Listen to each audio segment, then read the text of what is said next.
আমরা এখনই আমাদের যে মুখ্য অনুষ্ঠান আজকে সন্ধ্যের জন্য ব্যবস্থা করেছি। মাননীয় মহানন্দ চন্দ্র চক্রবর্তীর মহাশয়ের বেদতত্ত্ব আলোচনা। আপনারা চাইলে কেউ কেউ প্রশ্ন করতে পারেন, তাই বাইরে যারা রয়েছেন তারা সবাই মঞ্চে চলে আসুন, এক মুহূর্ত দেরি না করে চলে আসুন। আমরা আহ্বান করছি মাননীয় মহানন্দ চক্রবর্তী মহাশয়কে মঞ্চে আসার জন্য। রাম নারায়ণ রাম, রাম নারায়ণ রাম, রাম নারায়ণ রাম। এমন সুযোগ আমরা পাই না তত্ত্ব শোনার, আজকে সে সুযোগ আপনাদের জন্য ব্যবস্থা করেছি। সুতরাং এই জিনিস থেকে নিজেদের বঞ্চিত করবেন না। আসুন, তত্ত্ব আলোচনা এক্ষুনি শুরু হচ্ছে। রাম নারায়ণ রাম, রাম নারায়ণ রাম, রাম নারায়ণ রাম।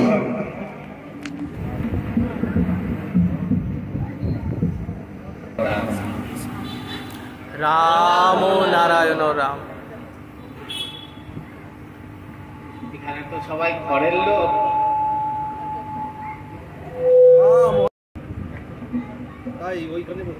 বাইরে বলতে গেলে একটু ভেবে চিনতে বলতে হয়।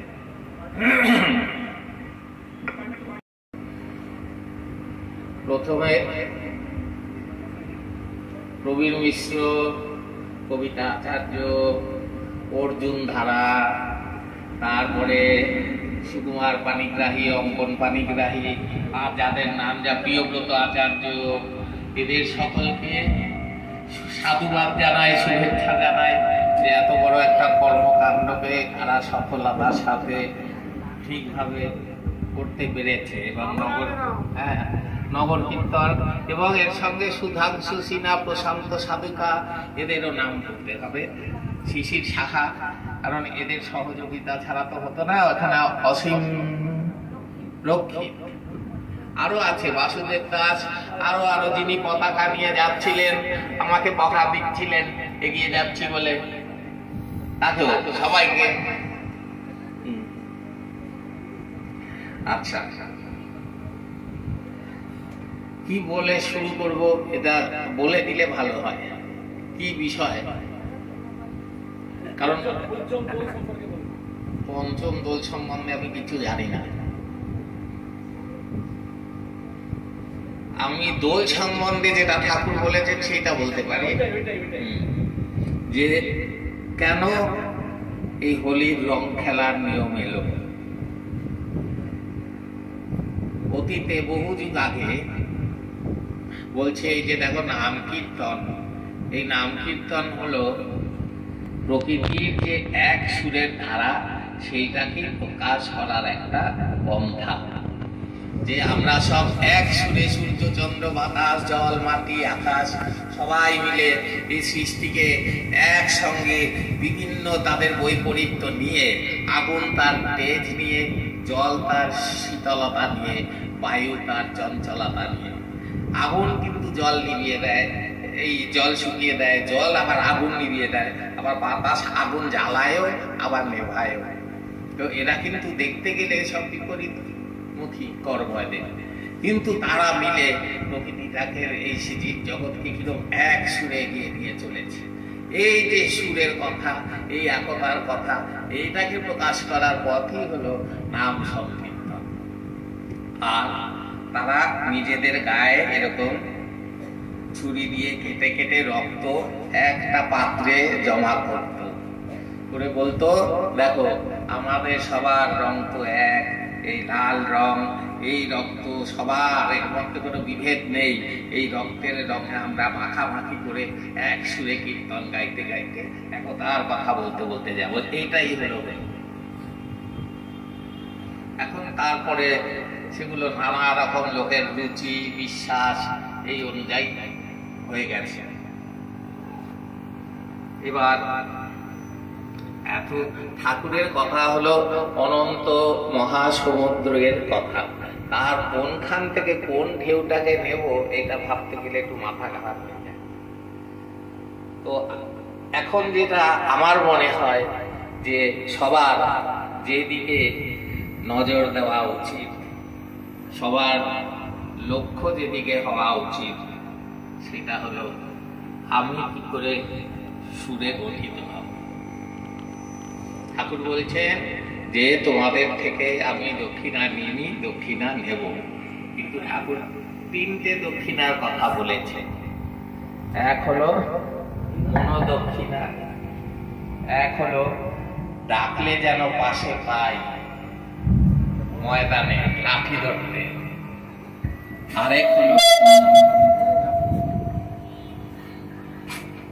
আরেকটা হলো তোমরা নিজেদের সুন্দর করে গড়ে তোলো। এটা কিরকম হচ্ছে কেন?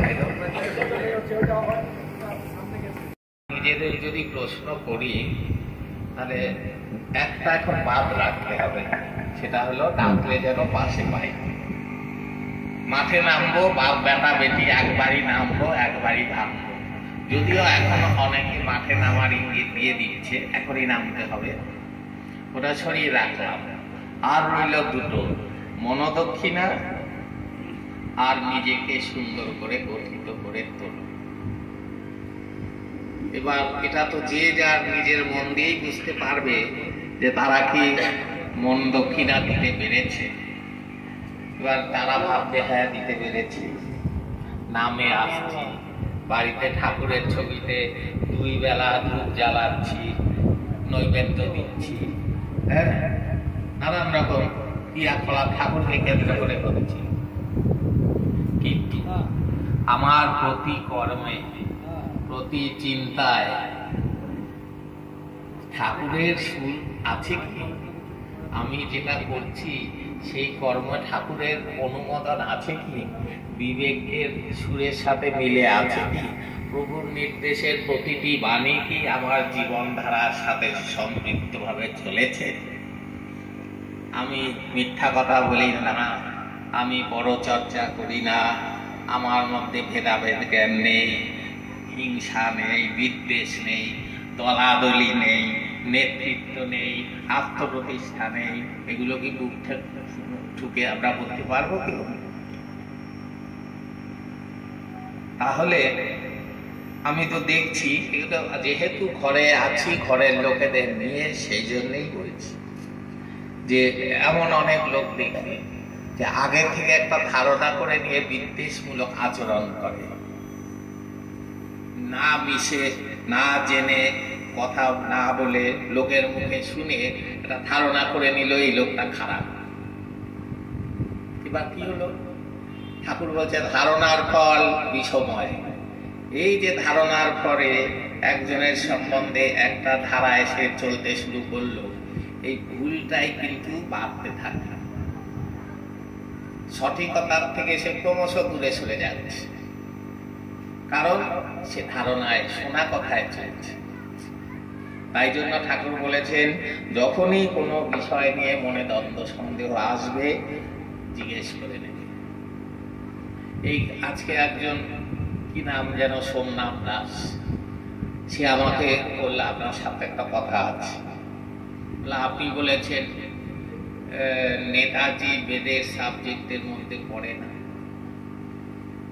আমি বললাম হ্যাঁ, আগামী 1 কোটি উড়ার বলতে গেলেও এটাই বলবো, কারণ বেদ হলো জ্ঞান, প্রকৃতির রহস্য, সৃষ্টি তত্ত্ব, এইটার উন্মোচন করার জন্য যে কর্ম, যে নিয়ম, এটাই বেদের নিয়ম। আর নেতাজি হলো ঠাকুরের ভালোবাসার জায়গা, ঠাকুরের খুশির জায়গা। এটা বেদ নয়, এটা বেদ হলো তত্ত্ব, নেতাজির কথা হলো তথ্য, সংবাদ। যে ঠাকুর নেতাজি সম্বন্ধে এই বলেছেন, নেতাজি যোগ্য ব্যক্তি, আমি চাই তিনি ফিরে আসুন, সে আসলে এইভাবে অমুক যাই হয়। তো নেতাজি শ্রদ্ধেয় ব্যক্তি, তাকে আমরা ভালোবাসবো, শ্রদ্ধা করবো, তিনি আসবেন। কিন্তু এটা বেদ, যার বেদ সম্বন্ধে জ্ঞান আছে সে কথা কখনো বলবেন না। বেদ হলো প্রকৃতির নিয়ম, যে ধারায় সৃষ্টি, মহাকাশ থেকে সৃষ্টির ধারা বেরিয়ে আসছে, যে ধারায় সেই নিয়মটা রক্ষা পাচ্ছে, আবার যে ধারায় সেটা লয় হয়ে যাচ্ছে। রাম, নারায়ণ, রাম, এটাই হলো বেদ। বেদের থেকে নির্যাস করে তোমাদের সুর এনে দিলাম রাম ও নারায়ণ রাম। তাহলে আমি বললাম আপনি খুব ভালো করেছেন, আমাকে জিজ্ঞেস করে দিয়েছেন, আমার নামে না জেনে উল্টো পাল্টা বলতে শুরু করেন। তাহলে এইরকমই যে সব বিষয় যেখানে জ্ঞানের ক্ষেত্রে ঠাকুর বলছে নম্র হবে, সেখানে কিন্তু তোমার যদি অহংকার, ইগো থাকে তাহলে তুমি এগোতে পারবে না। একটা ছেলে স্কুলে ভর্তি হয়ে যদি বলে কেন মাস্টারের কাছে পড়বো, আমি নিজে নিজেই হবো, সে সম্ভব? তাকে তো ধারাটা জানতে হবে কি করে একটু একটু করে এগোয়। যদি চর্চা না থাকে, সবাই তো রবীন্দ্রনাথ নয় যে স্কুলে না গিয়ে ওই বিশ্বকবি হয়ে যাবে। তাহলে এরকমও কথা শুনি। এগুলো কেন বলছি? এগুলো চলার পথে এগুলো ভুল। কেউ কেউ বলে যে ওর কাছে কেন শুনতে যাব ঠাকুরের কথা, ঠাকুরের কথা ঠাকুরের থেকেই শুনি। অবশ্যই আমিও তো ঠাকুরের থেকেই শুনেছি, কিন্তু ঠাকুরের থেকে শুনে বুঝেছি কতটা সেটাও তো দেখতে হবে। ঠাকুরের কথা শুনে সেটা পালন করে বুঝে যদি আমরা সঠিকভাবে ফুটে উঠতাম, তাহলে আজ তো আমরা সব এক সুরে এক লক্ষ্যে ছুটে যেতাম। আমাদের চেহারাই অন্যরকম হতো, আমরা একে অপরকে দেখে জড়িয়ে ধরতাম। তুমি কে, কোন শাখা, কার পন্থী, কোন দল দেখতামই না। তুমি ভালো ব্রহ্মচারীর সন্তান, আমার বুকে সুখই আছে, এটা নেই। আমি তো আজই দেখছিলাম যে বিদ্বেষপূর্ণ দৃষ্টি, বিদ্বেষপূর্ণ আচরণ সব হচ্ছে, কিন্তু এটা তো ঠাকুরের শিক্ষা নয়। তার সন্তান হয়ে ঠাকুর বলছে প্রেমের পথে, জ্ঞানের পথে, বেদের পথে তোমরা যাদের নিয়ে আসতে পারো, কতজনকে আনতে পারো সেটা আমি নেই। তো প্রেম নিজেদের মধ্যেই নেই, তো বিশ্বে কি প্রেম বিতরণ করবে? একতা নিজেদের মধ্যেই নেই। তাহলে আমাদের প্রথমেই যেটা প্রয়োজন সেটা হলো আমরা এক গুরুর সন্তান, এক লক্ষ্য আমাদের, তাকে খুশি করা। এটা ছাড়া দ্বিতীয় লক্ষ্য না। ঠাকুরের খুশি আমাদের একমাত্র লক্ষ্য, এবং সেইটা হলেই তবেই ঠাকুর বলেছে প্রকৃতি তোমাদের ছাড়পত্র দেবে, নইলে দেবে না। তাহলে ঠাকুরের খুশি পেতে গেলে, ঠাকুর ব্যথা পায় এরকম কোনো কাজ করা চলবে না। আমি বলছি আমি ঠাকুর প্রেমী, আমরা কি যাকে ভালোবাসি তাকে আঘাত দিয়ে এরকম চলি, খুশি করি সারাক্ষণ। কিসে করলে? আজকে দেখা হবে, আজকে এইটা নিয়ে যাব, আজকে ফুল দেবো, আজকে 5 স্টার দেবো, আজকে সিনেমা নিয়ে যাব। এই যে সকাল থেকে ওটা কি করছে, মমতা এখন অফিসে বেরোলো, এবার বুঝি দুপুরে লাঞ্চ করছে, এই বুঝি অফিস থেকে সারাক্ষণ মনের মধ্যে চলছে। ঠাকুরের কথা চলে? অন্তরে যেন সারাক্ষণ প্রতিষ্ঠিত থাকে গুরুর চিন্তা, সেই স্মরণ। তাহলে যখনই আমি কোনো বেদ বিরোধী কাজ করতে যাব, আমার যদি সারাক্ষণ স্মরণ থাকে, আমি পারবো না। যদি আমি মানি ঠাকুর আমার সব সময় দেখেন, সব কিছু জানেন, এটা যদি সত্যি সত্যি বিশ্বাস করি, তাহলে আমরা প্রত্যেকে এক একটা সুন্দর ফুল হয়ে উঠব। কিন্তু এটা মুখের কথা, আমি করা কথা বলছি।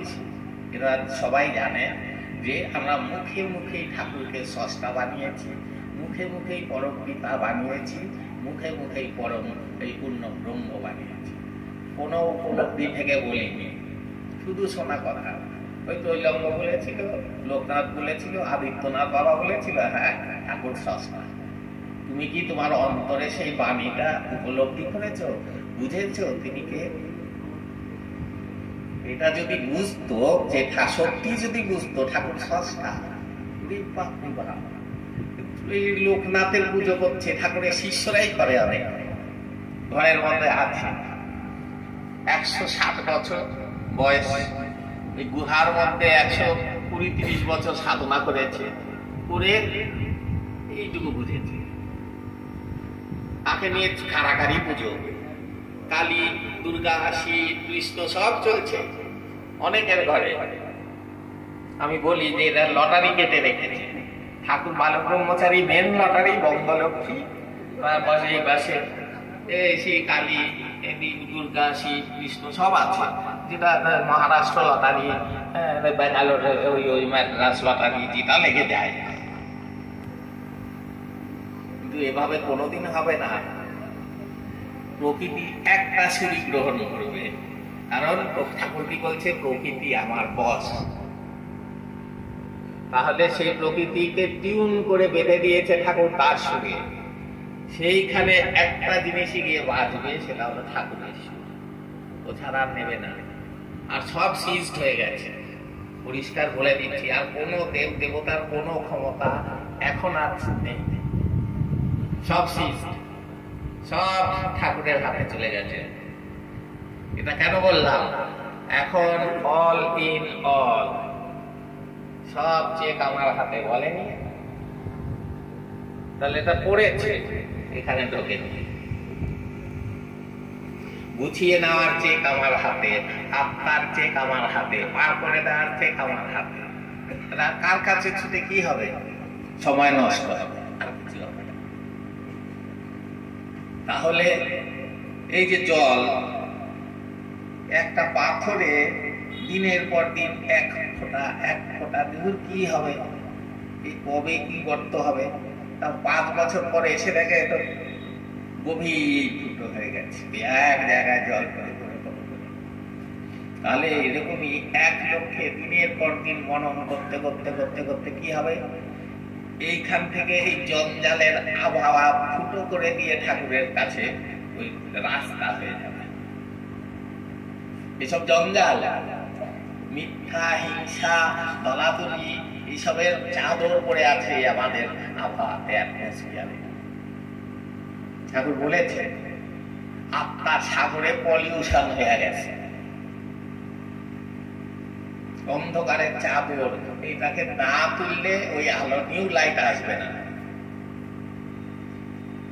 তাহলে সেই অন্ধকারের চাদর তুলতে হলে সবাই মিলে হয় একসাথে টান দাও, সেটা নেই।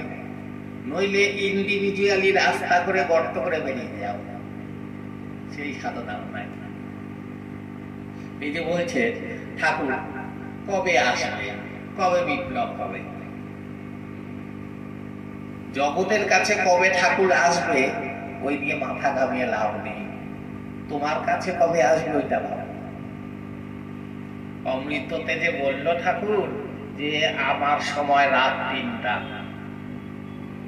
এই আমাকে যে দায়িত্ব আনতে পারবো তার কাছেই যাব।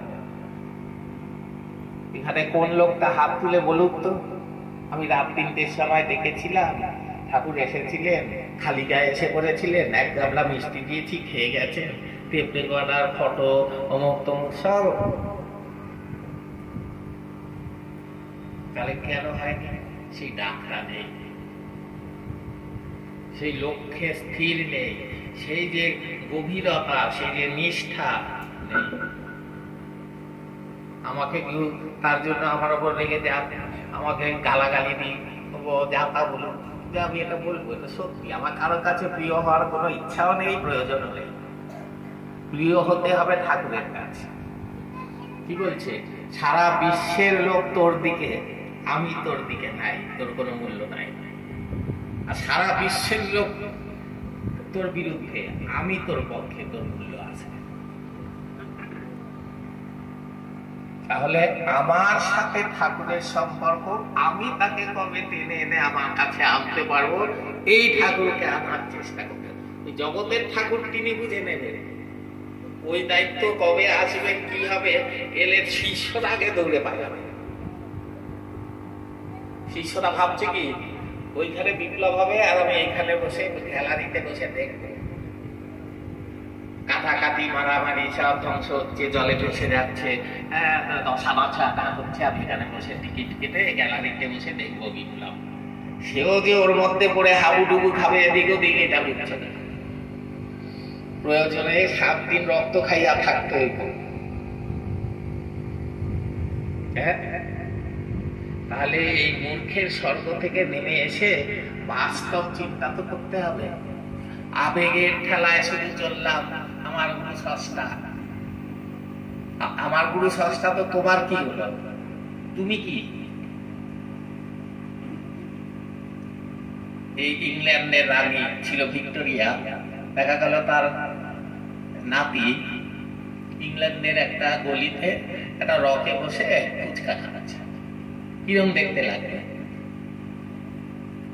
তাহলে তুমি যাকে বলছো পূর্ণ ব্রহ্ম স্রষ্টা জগতের মালিক, তার সন্তান কি কি চেহারা কি? এর টিপলে একটা কিছু সিদ্ধি মুক্তি নির্বাণের কিছু বেরোবে?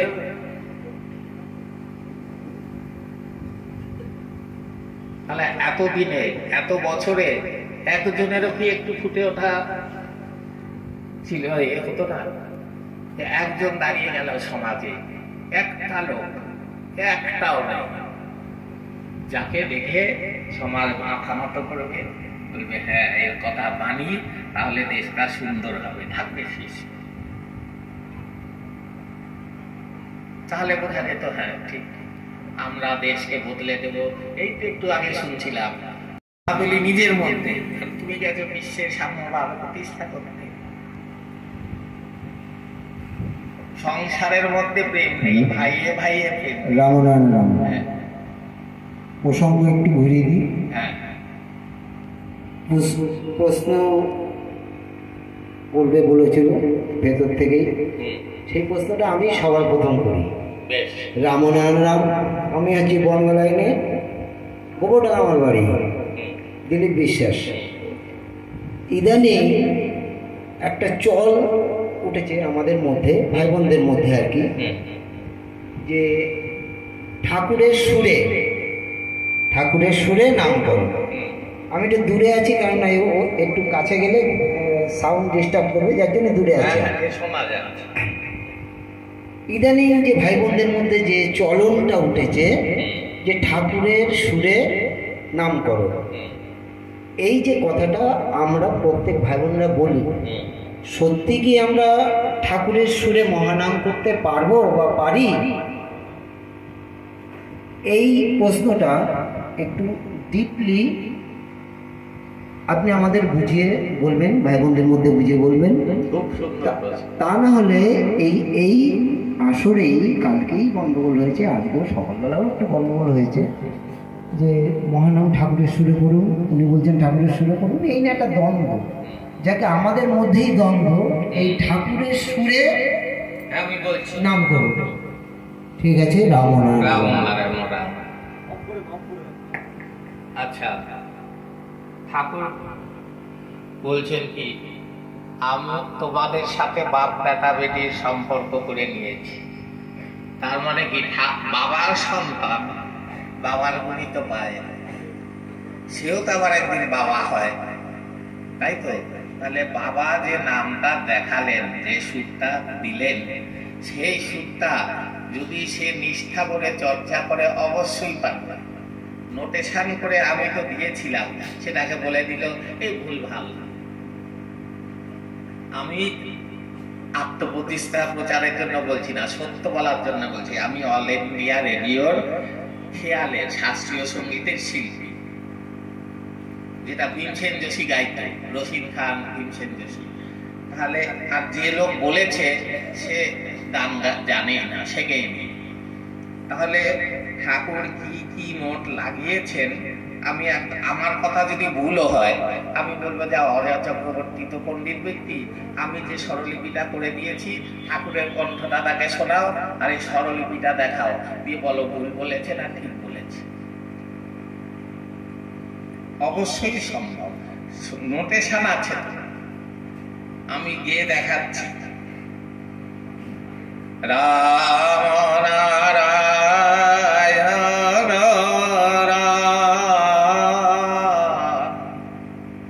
প্রথম কথাই হলো উচ্চারণে ভুল, রাম নারায়ণ, রাম নয়, রাম নারায়ণ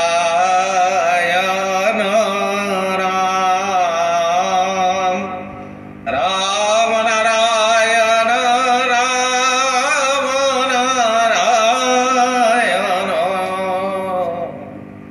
রাম নারায়ণ রাম। এই তো স্বরলিপি। আমার সাথে গাছ সবাই তারা নিজেরাই বুঝে নেয়। রাম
নারায়ণ রাম, রাম নারায়ণ রাম, রাম নারায়ণ রাম, রাম নারায়ণ রাম, রাম নারায়ণ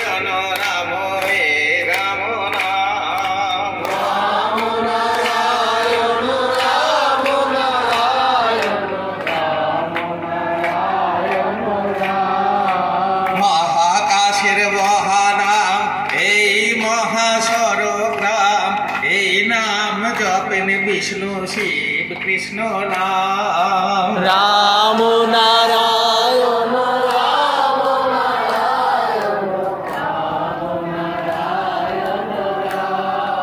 মহাকাশের মহানাম এই মহাসড়গ্রাম, এই নাম জপেন বিষ্ণু শিব কৃষ্ণ রাম।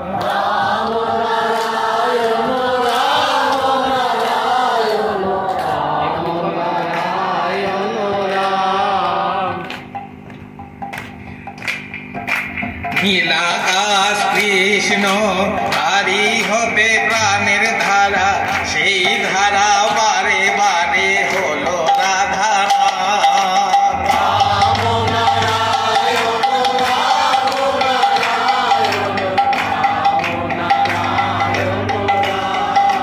মহাপ্রভু দিলেন নাম, হরে কৃষ্ণ হরে রাম, পরম প্রভু দিলেন রাম নারায়ণ রাম।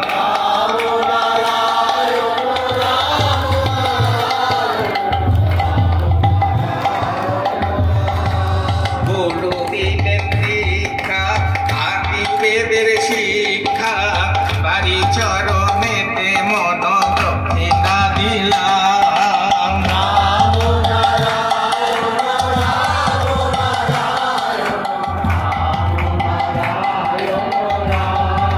জীবনে চলার পথে শত্রু নয় তো যেন, তৈরি হওয়ার সাথী রোগ শোক বেড়া।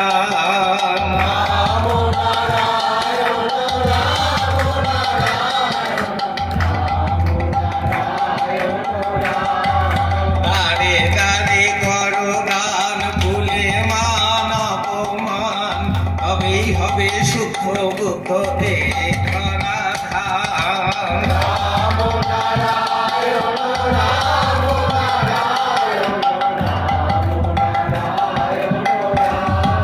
সত্যের পূজা করো, হও সবে বীর্যবান, বসে আনো সব লোভ ক্রোধ মোহ কাম।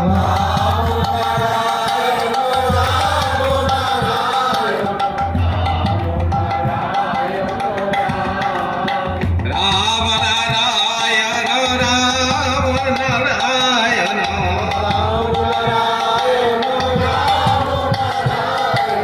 রাম নারায়ণ রাম নারায়ণ,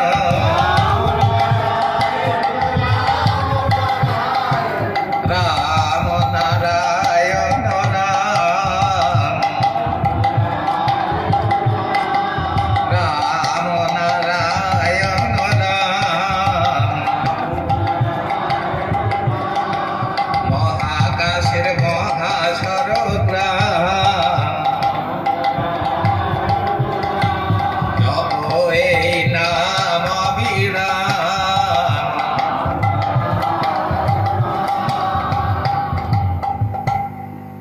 তো এতক্ষণ তো নাম হয়েছিল, এরকম গাইল কি কিছু বলেন? ঠাকুর বললেন, বুঝে না বুঝে এই মহা নাম করো, আপছে দুনিয়ার চেহারা হয়ে যাবে, পাল্টে যাবে আর কি, আপছে দুনিয়ার চেহারা। তাহলে কি ঠাকুর এইটাই বুঝে বললেন? তিনি যে সর্বজ্ঞ, তিনি আমাদের সবার উপরে স্রষ্টা, বা ব্যাখ্যায় এনে বোঝাতে পারবো না কাউকেই আমাদের ভাই বোনদের। যাই হোক, তিনি যে বললেন আপছে দুনিয়ার চেহারা পাল্টে হয়ে যাবে, তাহলে কি এই নামের মধ্যে এই যে এত দ্বন্দ্ব আসছে, তাহলে কি তিনি বুঝেই বলেছেন যে আমাদের হবে না? বুঝে না বুঝে নাম এই মহানাম করতে তিনি বললেন। বলছি আমি, তাহলে কি আমাদের মধ্যে কি এই মহানামের বুঝটা কি আসবে না? না, বলেছি। তাহলে তিনি এই কথা কেন বললেন? এটা বুঝে না উত্তর বুঝে দিয়ে দিয়েছে। বলছেন এই নাম এই সুরের মাধ্যমেই দেওয়া হলো আশীর্বাদ। এই নাম তোমরা দিকে দিকে ছড়িয়ে দাও, আপসে দুনিয়ার চেহারা বদলে যাবে, বিপ্লব গজিয়ে উঠবে। শুরুতে ও শেষে আমার সুরটা করো, আমার সুরে করলে কাজটা বেশি হয়, তাড়াতাড়ি হয়। তো দেরিটা কেন হচ্ছে? কারণ তার সুরটা তার সন্তানরা মেনে চলছে।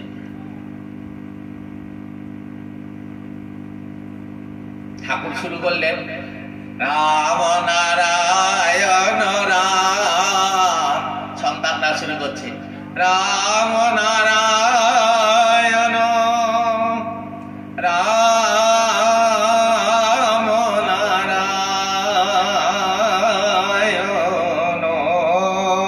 খেয়াল বানিয়ে দিয়েছে রাম নারায়ণ, এটা খেয়াল নাম হচ্ছে। এটা সরল সহজ সুরে যেরকম গুরু দেখিয়েছেন। এটা কি জলসা নাকি? এটা আমার কালো আঁকি দেখাতে বসেছি। ঠিক ঠিক যত না পালন করবে যতক্ষণটা হবে না পরিষ্কার করা। করে দেখুন না, 1 মাস সব শিষ্যরা সব বন্ধ করে দিয়ে ঠাকুরের চিন্তা করে 1 মাসে বদলে যাবে,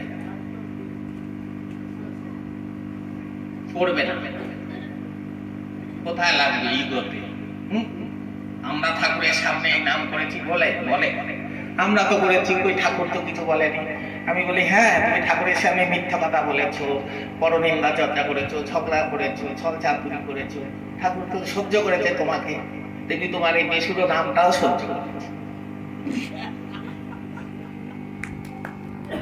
একদিন সুচরে নাম করছে একটা ছেলে, সে বিকট শরীর, ঠাকুর দর্শন দিতে দিতে, কিন্তু এইটারে এখনো খাবার নাই।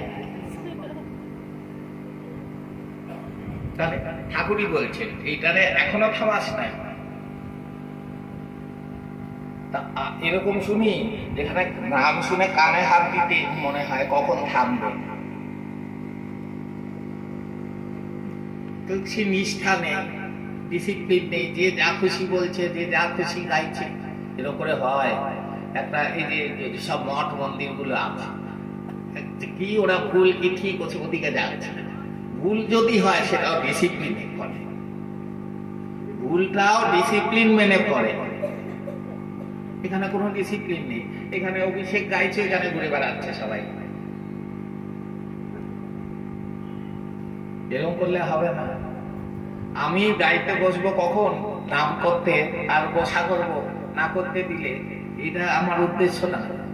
আমার উদ্দেশ্য আমার গুরুর দেওয়া এই সুর সঠিক ভাবে যেন প্রচারিত হয়, যে ভালো পারে সে বসে যতক্ষণ পারে গান।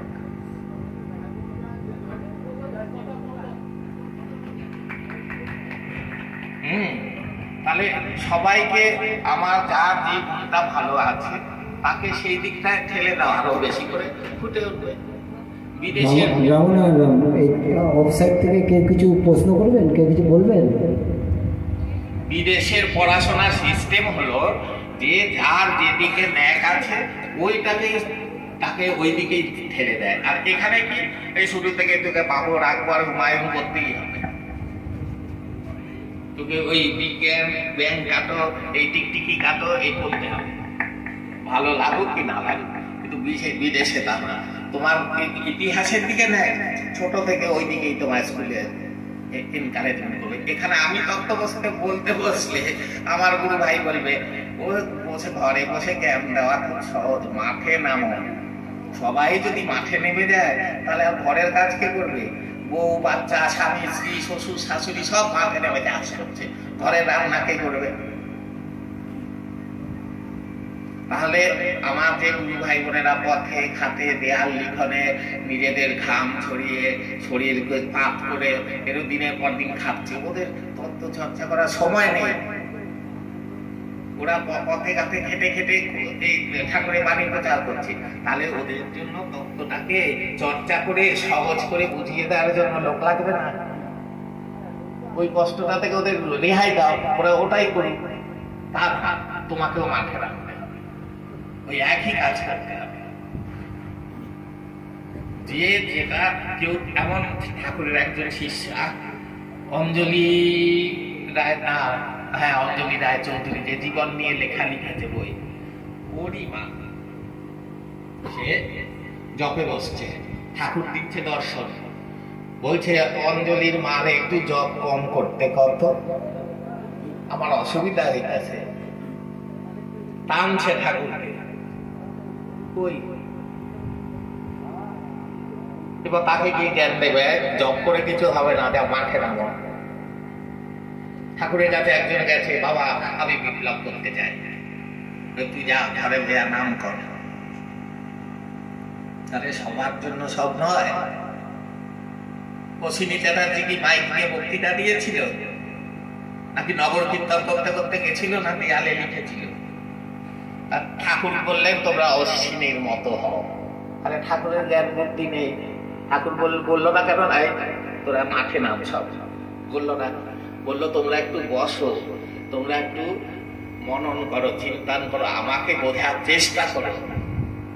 বললে সেটাকে শুনলো না, পছন্দ হয়েছে ওইটাই বল। এটা করতে তো কষ্ট। পশ্চিমীর মতন এক মনে এক ধ্যানে এক চিন্তায় বছরের পর বছর কুটিরে বসে কবে পূর্ণ ব্রহ্ম আসবে, কত ধৈর্য আমার নেই। হইচই করে তো বেশ একটা উত্তেজনার সৃষ্টি হবে, ওইটাই করে। নাম করে উত্তেজিত হয়ে না থাকার কথা না, নাম করে একেবারে তন্ময় হয়ে গেলে। মহাপ্রভু কি হয়েছিল? নাম করে শেষ জ্ঞান হারিয়ে ফেলত। সেই সুরের তন্ময় হয়, সেই যোগাযোগে নামটা কি? মহাকাশের সুর, মহাকাশের মহানাম। মহাকাশের সাথে কানেকশন হলে লোকে নাচতে শুরু করবে, এদিক ওদিক তাকাবে, লাফাবে, তন্ময় হয়ে যাবে সেই সুরে। বলছে ঠাকুর যে বুঝবে, বুঝে যাবে, সে চুপ করে বসে যাবে, হইচই করবে না। আমরা তো হইচই করে যাচ্ছি। বলুন, আপনি যদি আর কিছু প্রশ্ন থাকে বলুন।